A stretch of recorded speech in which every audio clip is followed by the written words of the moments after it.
Hello and welcome back to the WatchGecko YouTube channel and another weekly instalment of Time to Unwind. Damon, where's Tim? He's on holiday, mate. He's on holiday? I'll have to get Ben. Okay, so welcome to the show and yeah, let's get into it then.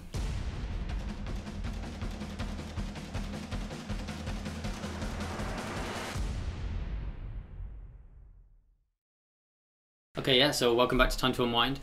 Obviously Tim's not here this week, so I'm sat down with Ben and we're just going to have more of a casual one this time. So we'll just talk about what we look for in watches, you know, what we like, what we're wearing today, and you know, you'll be able to see our difference in opinion for kind of what watches we like, and then you'll be able to see, you know, do you relate more to me or more to him, and you know, in the comments below you can let us know what you like in watches as well.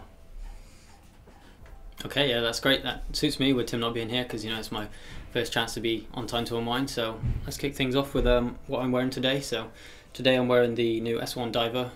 So it's the latest Geckota diver to be added to our site. It's just been launched for pre-order. So this is the grey version, and basically it's just really in tune with what I like in a watch. So, you know, as we'll be talking about in this video, I'm quite into bigger watches and especially diver watches. So this 42.5mm diver is really kind of in tune with my tastes, and yeah, and I think that's quite different to Ben's taste over here. So, oh yeah, okay, so that is actually quite different to my taste, definitely. So for me, I'm more into small watches. So I think the 42.5mm size of the S1, although I really like the watch, is just a bit big. Today I'm wearing one of our new K1s. So it's the grey dial with the blued hands. So it's the Type B1 on quite a military style, Swiss style NATO. And at 40mm, this is probably one of the bigger watches that I would choose to wear.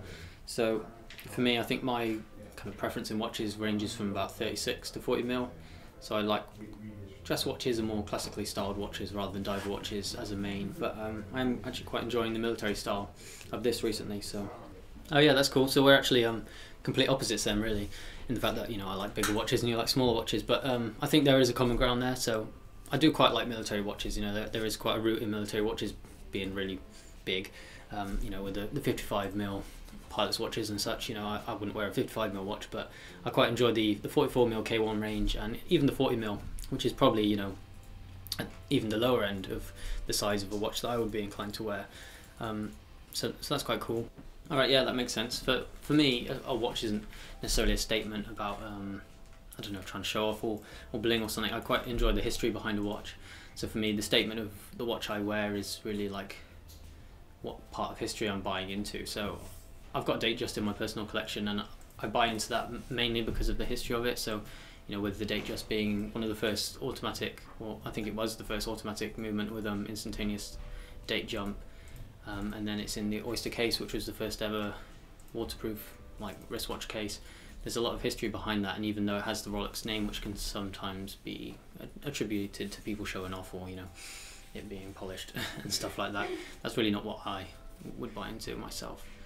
Alright, yeah, well that's actually quite interesting. I mean, for me, I've only been into watches for like a month or two, you know. Since I started working at Geckota about 2 months ago is when I really picked up this passion.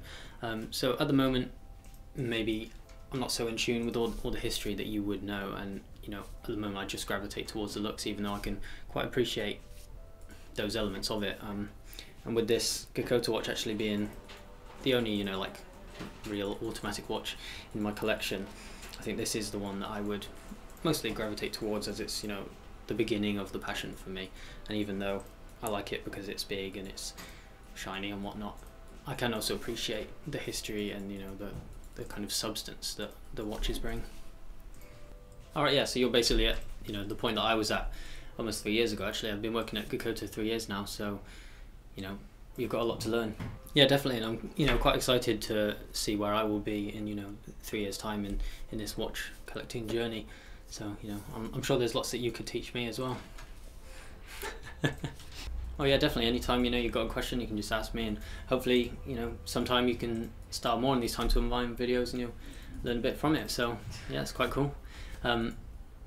So, you know, this was more of a casual video this time, and it hasn't been so long, but we thought, you know, it's a good way to ask the question to our viewers, you know, what type of watches are you into, why, you know, how far through your watch collecting journey are you, and where do you see yourself going in the future? It's quite an interesting topic. Yeah, definitely, that's great. I'm looking forward to being in more. So, you know, if you guys enjoyed the video, be sure to let us know. You know, let me know how I did as the new guy at Geckota, and hopefully we'll see you in the next video. and then thank them for watching. Thanks for watching, and we'll see you in the next video. We have to be silent to open the intro because I'm nodding to myself for 10 seconds before I say thanks for watching.